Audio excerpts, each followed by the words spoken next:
નમસ્કાર દર્શક મિત્રો, તમે જોઈ રહ્યા છો કેટીવી ન્યૂઝ ગુજરાતી અને હું છું આપણી સાથે જયમિની પંડિત. કેટીવીનો વિશેષ કાર્યક્રમ એટલે વાસ્તુ દર્પણ. વાસ્તુ દર્પણમાં સર્વનું સ્વાગત છે. વાસ્તુ દર્પણમાં આપણી સાથે જોડાઈ ગયા છે વાસ્તુ ગુરુ દક્ષિશ કુમાર જોશી. શાસ્ત્રીજી, વાસ્તુ દર્પણમાં આપનું સ્વાગત છે. જી. હર હર મહાદેવ. હર હર મહાદેવ. જી. વાસ્તુ વિશેષ જ્ઞાનના મતે રોજિંદા જીવનમાં નાના નાના વાસ્તુ ફેરફારો પણ ઘરમાં શાંતિ, સુખ અને સમૃદ્ધિ લાવવામાં મહત્વની ભૂમિકા ભજવે છે. તો આ સંદર્ભ પર વિગતવાર ચર્ચા કરીશું. તો દર્શક મિત્રો, વાસ્તુ દર્પણ જે આપણે બુધવાર અને શુક્રવાર સાંજે 5:30 વાગે નિયમિત કરતા હોય છે, ત્યારે આ વાસ્તુ દર્પણમાં તમને મૂંઝવણતા કોઈ પણ પ્રશ્ન હોય તે પ્રમાણે વાસ્તુ ગુરુ આપણને માર્ગદર્શન આપતા હોય છે. ઘરમાં સંપત્તિ ટકતી નથી, બધું બરાબર છે, પણ આર્થિક રીતે નુકસાન થયેલું છે, આરોગ્યને લગતા પ્રશ્નો છે કે ઘર કંકાસ રહેતો હોય છે કે પાડોશી સાથે સારા સંબંધો નથી, આવા અનેક પ્રશ્નો હોય છે. તેનું ચોક્કસ કારણ વાસ્તુદોષ પણ હોઈ શકે છે. તો એકવાર જો આવા પ્રશ્નો હોય તો તમારા કોઈ પણ પ્રકારના એકવાર જરૂરથી ટીવી સ્ક્રીન પર નંબર તમને બતાવવામાં આવી રહ્યો છે કે 70 43 33 1886. આ નંબર અત્યારે જો ડાયલ કરો, ફરી એકવાર નંબર બોલું છું, 70 43 33 1886. તમને મૂંઝવણતા વાસ્તુને લગતા કોઈ પણ પ્રશ્ન હોય તેનું સમાધાન મેળવી શકો છો. શાસ્ત્રીજી, આપણે આગળ વાત કરીશું વાસ્તુશાસ્ત્ર વિશે. વાસ્તુશાસ્ત્ર પ્રમાણે ગોળ આકારની જમીન નિવાસ માટે સારી છે કે નહીં? જી. નમઃ સભાભ્યઃ સભાપતિભ્યશ્ચવો નમઃ. આજે બુધવારનો દિવસ અને ષષ્ઠ્યામ તિથૌ એટલે ષષ્ઠી તિથિના દિવસે બુધવારની વાત અને પ્રશ્ન છે ગોળાકાર જમીનનો. એટલે આપણે આજે વાસ્તુ દર્પણ નામના જે પ્રોગ્રામની અંદર કેવા પ્રકારની જમીન ખરીદવી જોઈએ અને કેવા પ્રકારની જમીન નિવાસ સ્થાન માટે ઉત્તમ કહેવાય છે કે અતિ ઉત્તમ કહેવાય છે. તો શાસ્ત્ર પ્રમાણે દરેક જ્ઞાતિ પ્રમાણે, વર્ણાશ્રમ પ્રમાણે અલગ અલગ પ્રકારના, અલગ અલગ આકારના, અલગ અલગ કલરના પ્લોટ હોય છે. એમાં મુખ્ય જે ગોળાકાર નામની જે જમીન હોય છે, એ ગોળાકાર જમીન નિવાસ માટે એટલે કોઈ પણ જ્ઞાતિ, કોઈ પણ વર્ણના વ્યક્તિ માટે ગોળાકાર જમીન નિવાસ માટે યોગ્ય કહેવાતી નથી. એટલે જે વ્યક્તિનું મકાન ગોળાકાર જમીનની અંદર છે અથવા તો જેના પાસે ગોળાકાર જમીન છે, તો તેવા લોકોએ એવી જમીનની અંદર મકાન બનાવવાનું ટાળવું જોઈએ અથવા તો સારા આર્કિટેક્ટને બોલાવી અને પ્લોટનો પ્લાન કરાવીને પછી આગળ વધવું જોઈએ. જી. પ્લોટના ચારે ખૂણા સમતલ હોવા શું મહત્વ ધરાવે છે? જી, અતિ ઉત્તમ અને મહત્વનો પ્રશ્ન છે.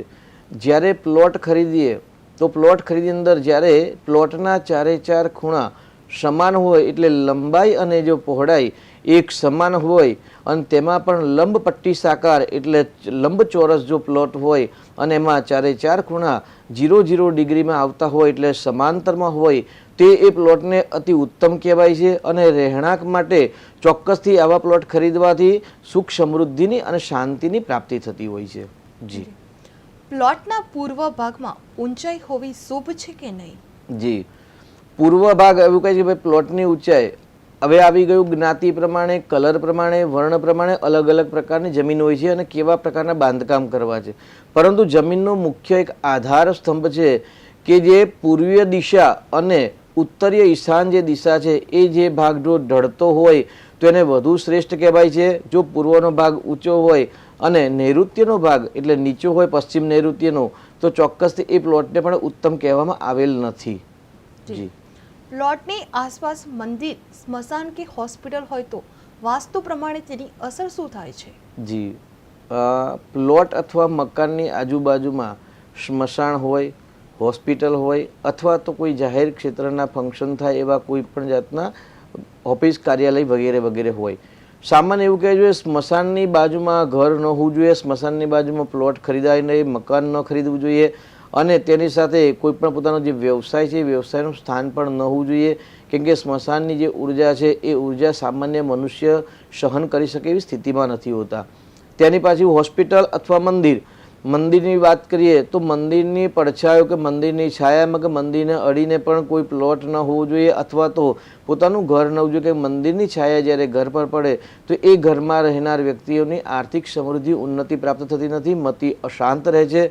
એટલે હોસ્પિટલ જેવા જાહેર સ્થળના જે ક્ષેત્રો છે એવા ક્ષેત્રોથી પોતાનું મકાન દૂર હોય, સ્મશાનથી દૂર હોય અથવા તો દેવાલયથી, મંદિરથી કે જિનાલયથી જો દૂર હોય તો એને અતિ ઉત્તમ કહેલું છે. એક દિવાલ ન હોવી જોઈએ, 10, 15, 20 ફૂટ હોય દૂર હોય તો ચાલી શકે છે. એટલે મંદિરની ધજાની જે પડછાયો છે અથવા તો શિખર ધ્વજનો જે છાયા છે એ છાયા મકાન પર ન પડવી જોઈએ. જી. પ્લોટની સામે વીજ તાર અથવા વીજ પોલ હોય તો શું અસર પડી શકે છે? જી, અતિ ઉત્તમ છે. કેમ કે ગ્રામીણ વિસ્તારની અંદર થાંભલાના દ્વારા વાયર સપ્લાય હોય છે અને પાવર સપ્લાય થાય છે અને વીજના તાર હોય છે. એટલે વીજળીના તાર કઈ દિશામાં છે તેના આધાર પર છે. જો ઉત્તર અને પશ્ચિમના ભાગમાં હોય તો એને નિષેધ પણ કહેવામાં આવે છે, કે ઉત્તર દિશા છે એ જલતત્વની દિશા છે અને જલતત્વની દિશામાં જ્યારે ફાયર એટલે વીજળીના તાર જ્યારે સપ્લાય થતા હોય તો તેને નિષેધ કહેલું છે, તેને ઉત્તમ કહેલું નથી. તેના દ્વારા ક્યાંક મુશ્કેલી સર્જન પણ થઈ શકે છે. એટલે કઈ દિશામાં વીજળીના તાર છે તેના આધાર પર આપણે શુભત્વ અને અશુભત્વ નક્કી કરી શકીએ. જી. ખેતરવાડી જમીન ઘર બનાવવા યોગ્ય છે કે નહીં? જ્યારે જમીનનું પરીક્ષણ આવે, મકાન બનાવવું છે અને જ્યારે જમીનનું પરીક્ષણ કરવામાં આવે તો જમીન કેવા પ્રકારની છે એ મહત્વની છે. એટલે જે ખેતરવાડી એટલે જે ફર્ટિલાઇઝર ખેતીલાયક જમીન હોય અને ઉપજ જમીન હોય તેવા પ્લોટની અંદર જો મકાન બનાવવામાં આવે તો ચોક્કસથી તે સ્થાનમાં બનાવેલ મકાન અને તે મકાનમાં રહેનાર વ્યક્તિઓની આર્થિક સુખ સમૃદ્ધિ ઐશ્વર્યની વૃદ્ધિ થતી હોય છે. એટલે એકંદરે ખેતી લાયક જમીન હોય અને એ જમીન પર જો મકાન બનાવીને રહેવામાં આવે તો ચોક્કસથી તેમને સફળતા, સુખ સમૃદ્ધિની શાંતિ મળે છે. તો આવી જમીન જે ખેતી લાયક ઉપદ્રવ એટલે ઉપજવાળી જગ્યા હોય તે ઉપજવાળી જગ્યાની અંદર મકાન બનાવવું અતિ ઉત્તમ કહેલ છે. જી. વાસ્તુશાસ્ત્ર પ્રમાણે પ્લોટ પસંદ કરતી વખતે આસપાસનું પર્યાવરણ શું હોવું જોઈએ છે?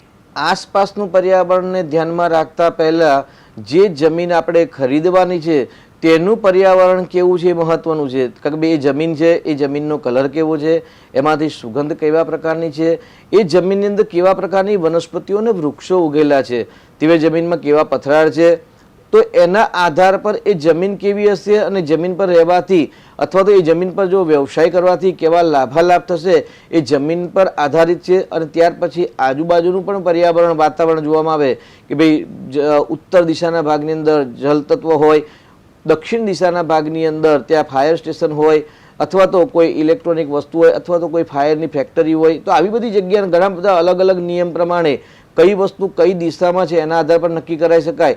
પરંતુ પર્યાવરણની વાત કરીએ તો ચોક્કસથી જે જમીનની આજુબાજુમાં વનસ્પતિઓ હોય, પર્યાવરણ હોય, વૃક્ષો હોય, તે વૃક્ષોમાં પણ જો ફળફૂલ પાન આવતા હોય તેવા વૃક્ષો હોય તો ચોક્કસથી એ જગ્યા પસંદ કરવી જોઈએ. એ જગ્યા પસંદ કરવાથી ચોક્કસથી ધનના લાભ થાય છે. પાણીનું સ્તર જમીનમાં ઊંડું કે ઉથળું કયું વાસ્તુસર યોગ્ય ગણાય છે? જી, પાણીનું ઊંડાણ હોવું અથવા ન હોવું એ જમીનના ગુણધર્મ પર આધારિત છે. જેમ કે કોઈ ગામની અંદર નજીકમાં જ જો વિશાળ તળાવ હોય અથવા તો નદી હોય તો નદીના કિનારાના જે ગામ છે તે ગામની અંદર જમીનનું સ્તર ઊંચું હોય છે. પરંતુ દૂર દૂર સુધી જ્યારે નદી નથી હોતી, તળાવ ન હોય તો તેવા જગ્યાના પાણીના સ્તર નીચા પણ હોય છે. એટલે એ જમીનમાં અંદર પાણીનું પરીક્ષણ કર્યા પછી જ આપણે આગળ વધવું જોઈએ. એ આપણે મુખોદ્ગત વાત કરીએ ત્યારે સફળતા ન મળે. પરંતુ જે જગ્યા પર પાણી વધારે ઉપર હોય તે જગ્યા સમૃદ્ધિશાળી કહેવાય છે. એ જમીનના એક નિયમ પણ છે. જી. જમીન પર ખાડા અથવા ગાંજવા હોય તો તેની વાસ્તુસર અસર શું થઈ શકે છે? સૌથી પહેલા તો જે જગ્યા પર ખાડા ટેકરાવાળી જગ્યા હોય છે તે જગ્યા પર લડાઈ ઝઘડા વધારે થાય છે. તો તેને જે નેગેટિવ ઉર્જા છે, જો એ જગ્યા ખરીદવામાં ઈચ્છા હોય તો ચોક્કસથી ખરીદાય. પરંતુ એ જમીનને પહેલાં સમતલ કરી, એ જમીનનું પરીક્ષણ કરી અને જમીનનું શુદ્ધિકરણ કરી અને જમીનનું જે દોષ છે એ દોષનું નિવારણ કર્યા પછી જ એ જમીન ખરીદવી જોઈએ. અથવા તો ખરીદ્યા પછી આ નિવારણ કર્યા પછી જ ભૂમિ શુદ્ધિ કર્યા પછી ત્યાં બાંધકામની શરૂઆત કરવી જોઈએ, એવું શાસ્ત્ર સંમત વાત છે. જી. પ્લોટની બાજુમાં નાળું ડ્રેનેજ ચાલતું હોય તો શું અસર પડી શકે છે? ગટરનું નાળું હોય તો એ અનિષ્ટકારક છે. પરંતુ જ્યારે નર્મદાના નીર આદિ જો નીરના જલ હોય ને એ જલ પ્રવાહ હોય તો ચોક્કસ એને ઉત્તમ કહેવાય છે. પરંતુ એ પણ તમારા પ્લોટની જો દક્ષિણ દિશામાં હોય તો એને અશુભ કહેવાય છે. પરંતુ જો પૂર્વ ઉત્તરીય ભાગની અંદર જો જલનું નાળું હોય તો ચોક્કસ તેને અતિ ઉત્તમ કહેલ છે. જી. જી. તિજોરીનો મોઢો કઈ દિશામાં ખુલવો એ શુભ ગણાય છે? જી, બહુ આઈએમપી પ્રશ્ન છે કે ભાઈ તિજોરીનું મુખ કઈ દિશામાં ખુલવું જોઈએ, તો ભાઈ ઉત્તર દિશાના માલિક કુબેર ભંડાર છે અને કુબેર એટલે દેવતાઓના કોષાધ્યક્ષ છે.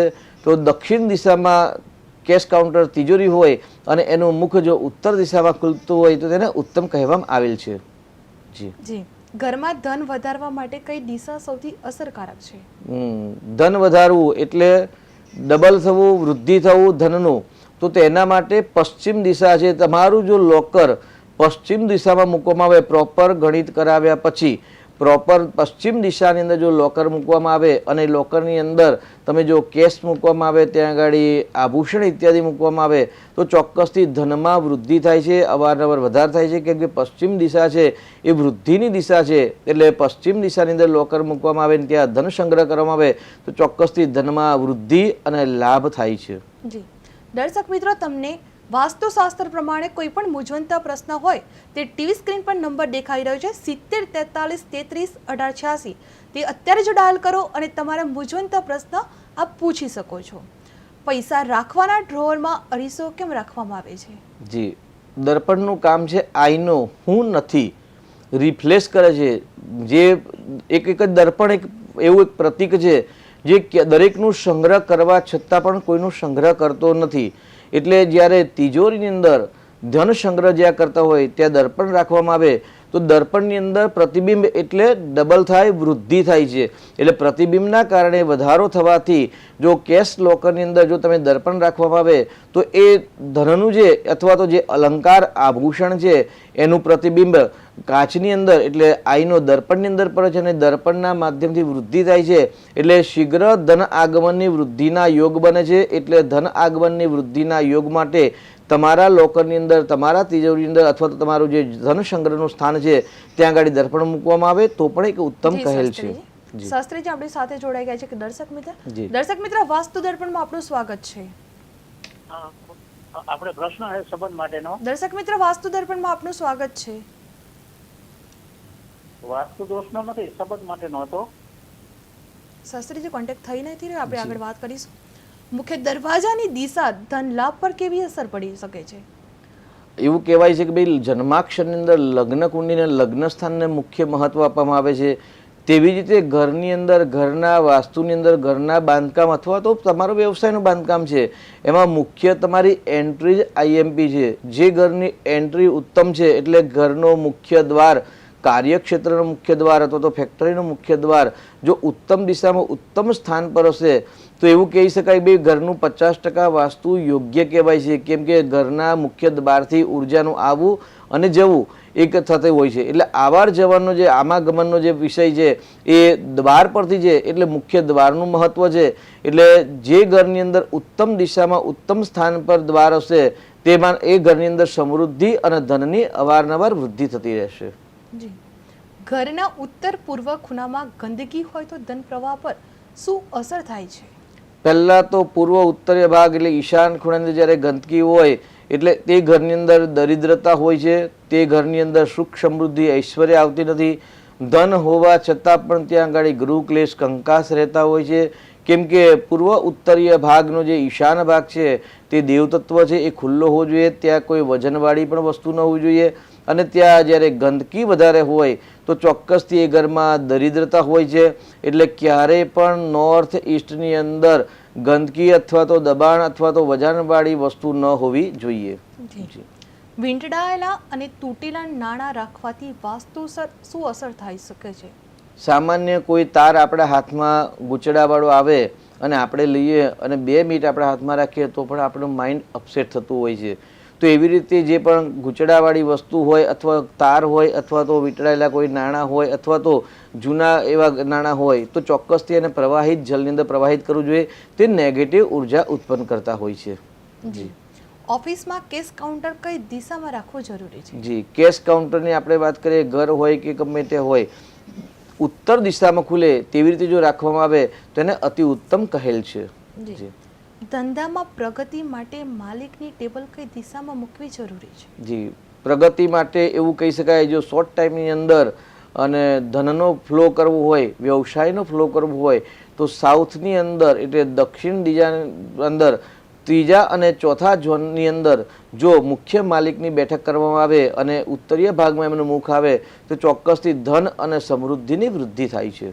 જી, પૈસાની તિજોરીની પાછળ દિવાલ સોલિડ હોવી કેમ જરૂરી છે? એવું કહી શકાય બે કે જે ઘરની દિવાલ સોલિડ છે અથવા તો આપણે વાત કરીએ બે પશ્ચિમ દિશા અને દક્ષિણ દિશામાં રાખવું, એટલે શાસ્ત્રનો પહેલો જ નિયમ છે કે ભાઈ દક્ષિણ દિશા અને પશ્ચિમ દિશા સોલિડ હોવી જોઈએ, મજબૂત હોવી જોઈએ, કેમ કે એ દિશામાંથી નેગેટિવ ઉર્જા ઘરની અંદર પ્રવેશ ન કરે.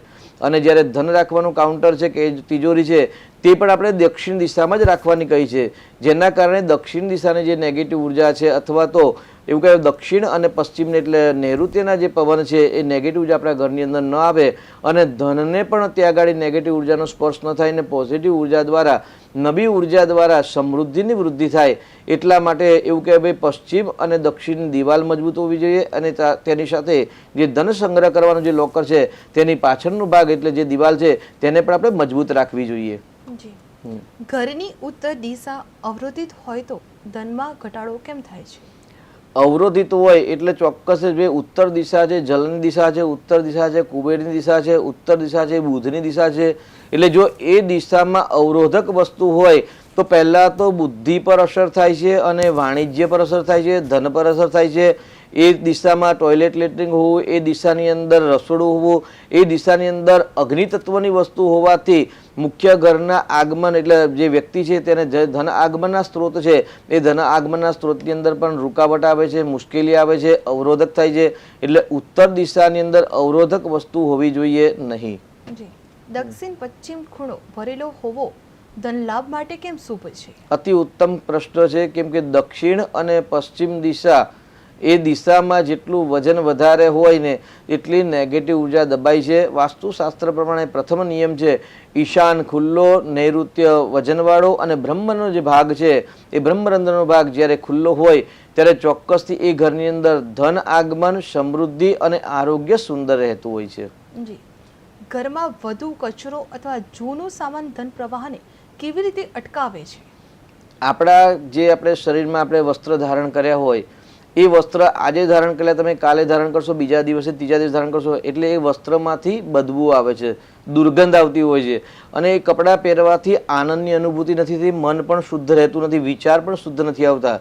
તેવી રીતે જેમ પ્રમાણે જૂના કપડાં, મેલા કપડાં ધારણ કરવાથી મનની અશુદ્ધિ ઉત્પન્ન થાય છે, અવિકાર ઉત્પન્ન થાય છે, તેવી રીતે જો ઘરની અંદર પણ નેગેટિવ વસ્તુ, કચરો અથવા તો નકામી વસ્તુ પડી હોય તો એ પડ્યા નેગેટિવ ઉર્જા ઉત્પન્ન કરે છે. એવું કહેવાય કે કોઈ પણ વસ્તુ હોય એ 2 મહિના કે 1 માસથી વધારે એક જ સ્થાન પર રહે ત્યારે એ પડેલી વસ્તુ નેગેટિવ ઉર્જા ઉત્પન્ન કરે છે. તો હંમેશા એ વસ્તુનો ત્યાગ કરવો જોઈએ અથવા તો એ વસ્તુને ત્યાં આગળ સાફસૂફી કરી અને પુનઃસ્થાપન કરવું જોઈએ. એટલે ચોક્કસથી એવું કહી શકાય કે ભાઈ દર શનિવારે, દર અમાસે આપણે ઘરની અંદર સાફસૂફી કરવાથી, નકામી ચીજ વસ્તુનો ત્યાગ કરવાથી અથવા તો જે વસ્તુ કામની છે પરંતુ એ રનિંગમાં ઉપયોગમાં નથી આવતી તો એને સાફસૂફી કરી અને પુનઃસ્થાપન કરવામાં આવે તો નેગેટિવ ઉર્જા ધીરે ધીરે નષ્ટ થાય છે. જી, વાસ્તુશાસ્ત્ર પ્રમાણે ઘરના પાણીના પ્રવાહની દિશા ધનલાભ પર શું અસર કરે છે? એવું કહેવાય છે કે ભાઈ જલે વિષ્ણુ, સ્થલે વિષ્ણુ, વિષ્ણુ પર્વતક મસ્તકે. ભગવાન શ્રી હરિ નારાયણ વ્યાપક છે અને જલની અંદર જ લક્ષ્મી ઉત્પન્ન થયેલા છે, કારણ કે સમુદ્ર મંથન થયું ત્યારે સમુદ્ર મંથનમાંથી જ લક્ષ્મીજી પ્રગટ થયેલા હતા અને આખા જગતને આનંદ પ્રદાન કરતા હતા. એટલે જલની અંદર જ લક્ષ્મી છે. એટલે જે જલની દિશા છે, પૂર્વ ઉત્તરીય ભાગ છે, જેટલો શુદ્ધ હશે ત્યાં આગળ ચોક્કસથી એ ઘરની અંદર સમૃદ્ધિ, ઐશ્વર્ય, ધનની આગમન થાય છે, કારણ કે જલની અંદર જ લક્ષ્મી બિરાજમાન છે અને જલ છે ત્યાં જ લક્ષ્મી છે. એટલે જલની હંમેશા પ્રવાહ છે એ શુદ્ધ પ્રવાહ અને શુદ્ધ દિશામાં હોય તો એ ઘરની અંદર લક્ષ્મી પણ વધે છે. જી, દિશાઓ સ્થિર છે પણ દિશાનું જ્ઞાન જીવનને નવી દિશા આપે છે. વાસ્તુશાસ્ત્ર એ જ જ્ઞાનનો પ્રકાશ છે જે ઘરના ઉર્જા ક્ષેત્રને સંતુલિત કરી સમૃદ્ધિ અને સુખ તરફ માર્ગદર્શન કરે છે. આજનું માર્ગદર્શન આપને ઉપયોગી બને એવી શુભેચ્છા. શાસ્ત્રીજી વાસ્તુ દર્પણમાં આપ આવ્યા, દર્શકોને માર્ગદર્શન આપ્યું, આપનો ખૂબ ખૂબ આભાર. તો વાસ્તુ દર્પણમાં હાલ બસ આટલું જ. ફરી મળીશું શુક્રવારે સાંજે 5:30 વાગે નવા પ્રશ્નો સાથે. ત્યાં સુધી જોતા રહો KTV ન્યૂઝ ગુજરાતી. સમસ્યા તમારી, ખબર અમારી. નમસ્કાર.